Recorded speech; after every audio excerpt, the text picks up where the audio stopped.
Les médias sont toujours montrés du doigt, sauf que le rôle d'un média, c'est pas forcément d'éduquer. Alors évidemment, on peut organiser des émissions qui pourraient être à notion éducative, informer. Nous, notre mission, c'est celle d'informer. Alors, on pourrait commencer déjà à faire intervenir les bonnes personnes, on pourrait commencer aussi à choisir la bonne terminologie et puis s'entourer de gens qui maîtrisent ou qui ont une connaissance de l'islam. On est surtout concentré sur des sujets et des thématiques bien précises, le voile, les femmes, ou alors, nous l'avons évoqué tout à l'heure, l'Aïd, la fête du mouton. Non, ce n'est pas la fête du mouton. C'est des petites choses, des petits réglages.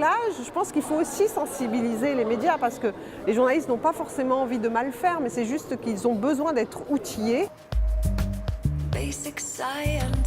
Force est de constater que les musulmans ont le sentiment qu'ils sont stigmatisés, qu'il y a des stéréotypes, qu'il y a des préjugés. Et il faudrait que nos écrans, que nos radios, que notre presse française se débarrasse de tout ça pour justement en faire un média public où le citoyen a toute sa place.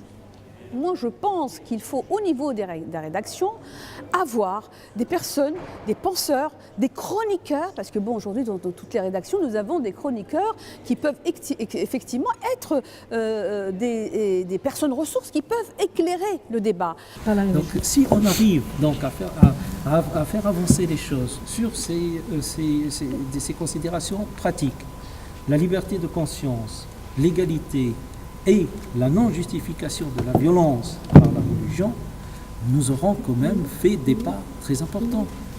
Je pense qu'on peut le faire. Pourquoi on ne pourrait pas le faire? Lorsqu'on voit l'histoire des religions, on voit bien que d'autres religions ont fait des avancées, mais sur un long terme. Le problème, c'est de faire en sorte que nous, gens d'aujourd'hui, nous soyons capables de recréer les liens avec des postures qu'on considère comme archaïques, primitives, et qu'on essaye de les réinscrire dans une pensée de modernité. Voilà, la modernité ne peut pas vivre sans l'Antiquité.